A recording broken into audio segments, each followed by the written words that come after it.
Yes, it is. Oh,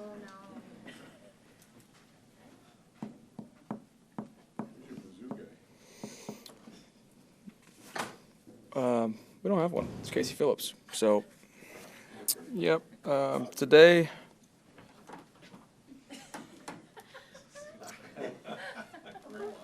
Did you Grandma. borrow that from Grandma? Well, it's definitely not mine.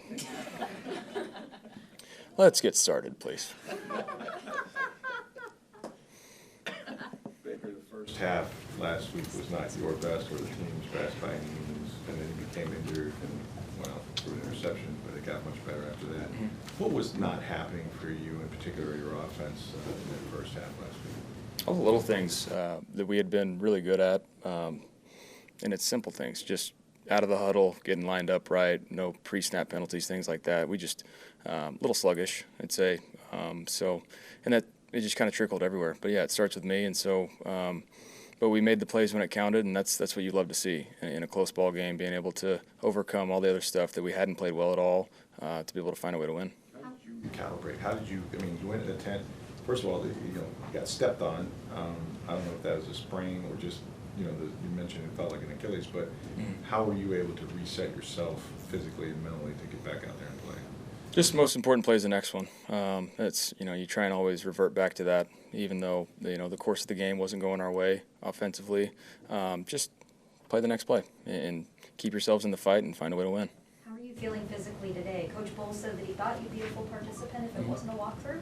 Yeah, it's part of my job just to get ready to be able to physically play, and so doing my recovery stuff, everything I need to do to be able to ready to play, and feel decent. Still a little sore, but it's week 13 or 14 in the NFL, so gotta go. Is it like the Achilles area, or is it? Yeah, just my right leg soreness. Yeah.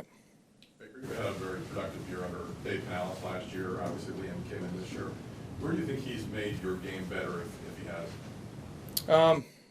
I just think schematically, everything we're able to do within the run game as well. The run game obviously always helps out your pass game when you're able to, control the line of scrimmage when your guys are breaking tackles like our guys are, and those holes are opening up, so it opens up the pass game. And not just that, but just the alerts and just the football knowledge and things that we're doing in preparation for the game schematically. Personally, do you feel like this is another step up for you? Yeah, it has been. There's obviously been some games with multiple turnovers, which is not what I want, but when it comes to developing and continuing to trying to get better and better, I think Liam has done an incredible job helping me out. What were your emotions like, Baker, on the sidelines when Carolina moved into kind of field goal range at that point, and then the fumble happens? What was going on with you on the sidelines? Just hoping to get another chance, honestly. Obviously, they missed a couple field goals prior, so at that point, hoping for that. But obviously, Anthony Nelson making an incredible play and Yaya scooping it up. So, it was hoping for the best and then saying, all right, next point's win, so let's go down and make it happen. What can you say about Liam's play calling in the second half, and in particular the fourth quarter, because it really seemed like he was his bag there? Yeah, I mean, when your offensive line and your backs and receivers are blocking like that and making plays, it makes it easier for him. I mean, to get 235 yards on the ground is not easy in the NFL. So, those guys opened it up for him, and he was doing a good job of, if it ain't broke, don't fix it. There's a lot of the same schemes that were getting called there back-to-back that some coordinators just won't recall the same play, but he kept doing it. And sometimes, too, there's that inclination to want to throw it. I know that, it's not like there was this crazy deficit, but still, sometimes they get away from that because they get a little antsy, but he remained committed to the run, too. Yeah, and that's a part of the defense keeping us in the ball game. And obviously Chase knocking down some field goals to where it was a close game, to where you're not having to be in those one-dimensional offensive situations. So, he was able to stay with it. What's going to be critical for you guys down the stretch here? Taking care of the ball, situational football. I mean, like this time of the year, it's late in the year, guys are banged up, so it's the mental aspect of it. Taking care of the ball, situationally, making sure we get touchdowns in the red zone, getting turnovers on defense, and special teams, making sure there's big plays for us and stopping the big plays for them. You look at you guys have to win the division, make the playoffs. Are you looking at that way? Yeah, I mean, our mentality right now is that we're in playoff mode. We got to win out to get in and just see what happens. So it's one game at a time mentality, much like last year, and we're going to continue to say it.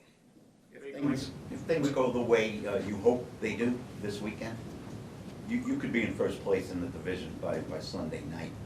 How much of a driving force is that for this team?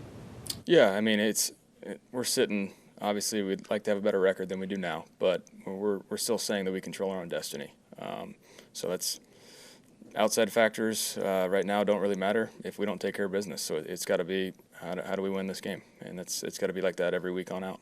When it comes to game-winning drives, game-tying drives, kind of where you had in the Panthers game, you as a quarterback, do you kind of look at it as just another drive that you're going to operate and then execute, or does it help you kind of knowing the stakes at that point when you could go to center for the first time? No, you definitely have to know the situation and everything. But when it comes down to it, it's situationally being able to execute, knowing that you have 3 timeouts, a little over 30 seconds. We can throw the ball over the middle of the field. We can do that, get the clock stopped with a timeout. You want to get it to the sidelines to where you don't have to burn them. But, yeah, our guys were locked in. It was situationally that was really well executed by everybody.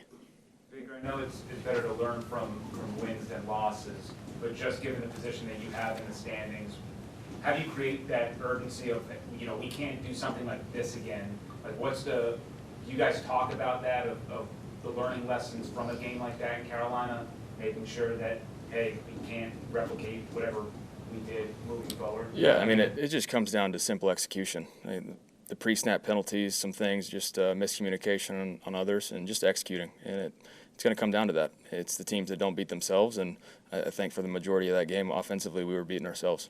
Early on in the season, there were flashes where Bucky would have a big run here or there. He's obviously earned his way into a more prominent role. Just what have you learned about his play style? Because early on, he would say things like, they're just figuring out how to block him and just the different ways that he kind of operates. Just what have you learned? How many times can we get the ball in his hands, and how quickly? That's pretty much what I've learned. He's a playmaker. He makes a lot of people miss, breaks tackles. He's able to do it all. Catches the ball naturally, so screen, stuff like that. We can use him as a receiver, but then obviously as a running back, he's able to cut and make people miss in the holes, so he's a great player for us. What's your impressions of Max Crosby? Obviously a guy that is the game wrecker on their defense. Never stops.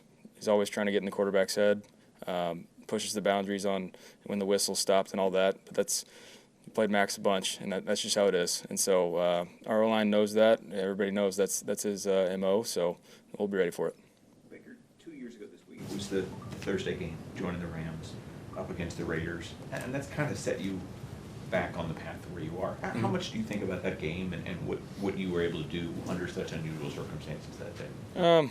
I mean, it's fun to think about in the off season and stuff like that, but when it comes time to in season stuff, you don't really think about it too much. But yeah, it's obviously that game was instrumental in me being here, but not just that game, getting out for a fresh start, and that's sometimes you need a little fresh start to see the better side of it. And yeah, it brought me to this point, and obviously working with Liam in the past has helped progress where we're at in this offense to now.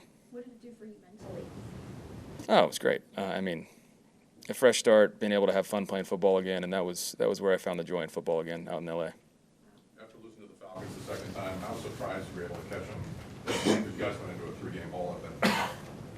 How surprising what? How surprised you were able to catch them this quickly after getting in a 3-game hole? I mean, that's the ebbs and flows of the season. You can be hot early, you can be hot in the middle or late. You got to be hot at the right time. And so we're trying to continue to build and stack these wins and by any means find a way to win. But like I keep saying, control our own destiny and see what happens. One more. 3rd and 1, were you surprised with throwing the ball?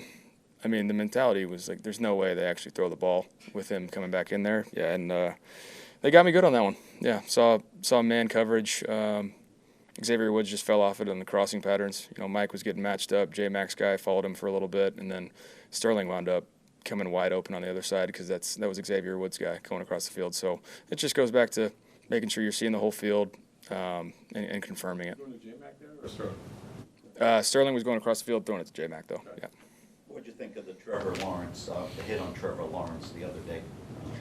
Yeah, obviously this game's violent. You try not to slide late. I'm not saying that he did, but things like that can happen, and those are the violent hits when you bounce your head off the turf like that are really scary for everybody. So obviously Trevor's doing a little bit better now. He's I've publicly said that, but yeah, got to try and protect yourselves at all times. And I think like a lot of people respected that his teammates stood up for him. That's football. Is it kind not imagining the fact that like sliding is supposed to protect the quarterback, it's supposed to make it safer, and he did that in this situation and he still got hurt. Yeah, but that's why you see the anger, and obviously NFL reacted on the suspension, so it is what it is. And I know I tend to ask a lot of weird questions, so I'm sorry. This is a very general one though.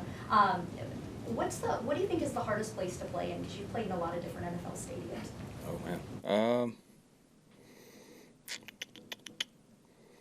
Kansas City in prime time's up there. Detroit's up there, and Seattle, probably the top three.